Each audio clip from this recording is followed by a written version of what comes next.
But the larger question being asked by so many around the world is, why is Donald Trump interested in Greenland at all? Well, rare earths, critical minerals is certainly something that Greenland is rich in.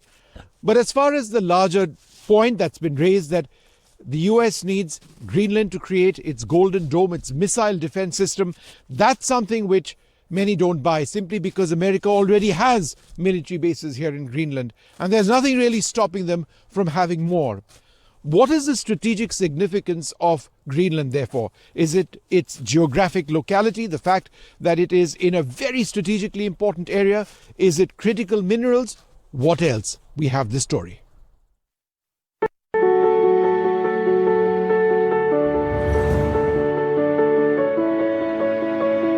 Greenland is a long island surrounded by a fringe of smaller islands.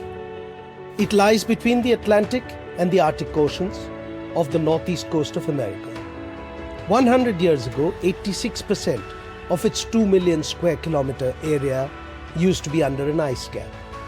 A century later, the ice cap covers 80% and continues to decrease.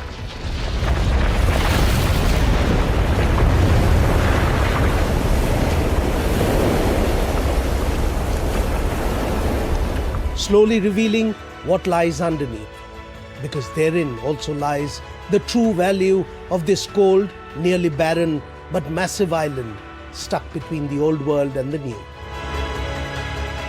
Geographically, Greenland is part of the North American continent, but politically and culturally, it is European.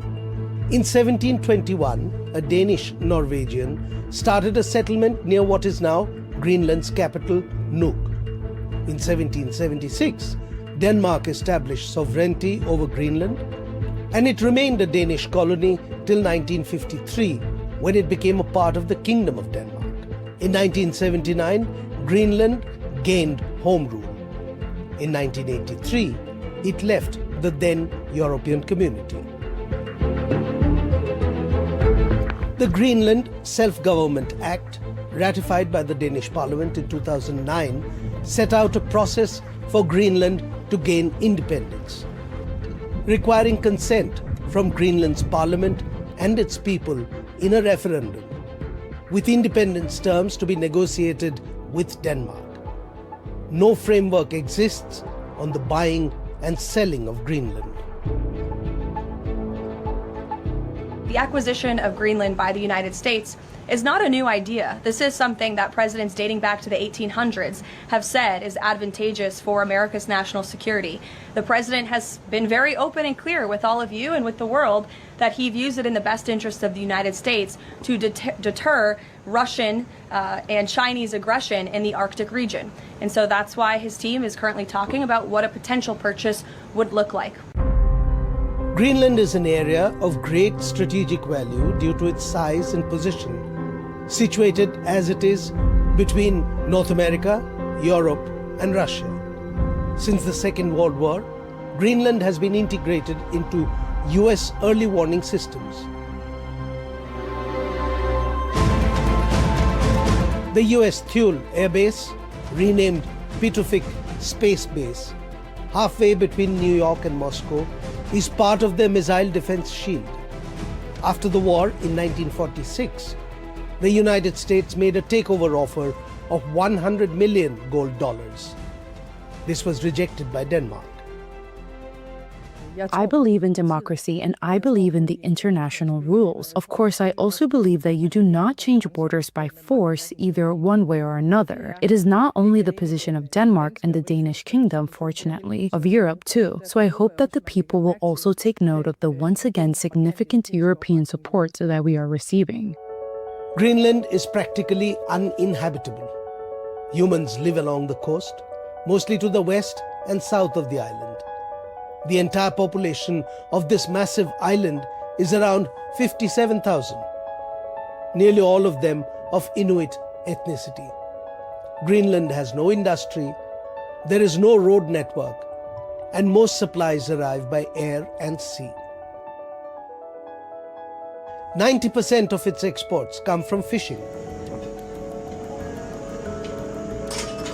Denmark subsidizes around 60% of Greenland's budget, which accounts for 25 to 30% of its GDP. Greenland is eyed by Russia and China for its potential. In 2016, it came to light that the main shareholder of an Australian mining company in Greenland was Chinese.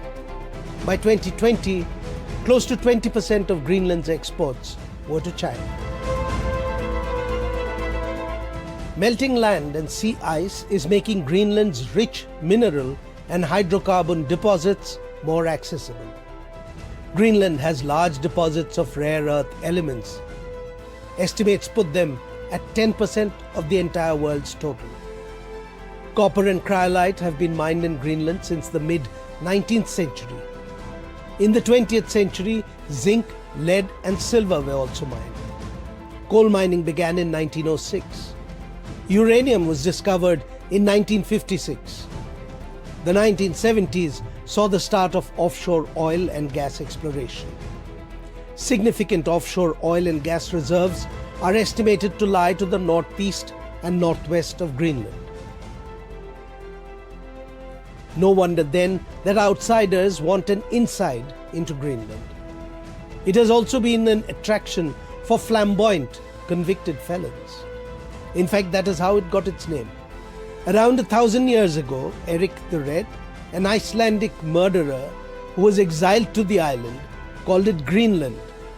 He hoped that the name would attract settlers.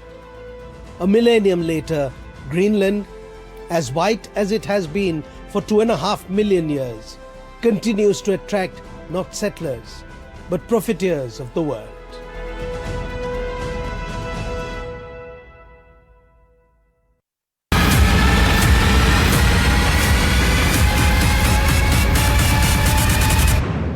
This is Vishnu Shom here in Nuuk, Greenland.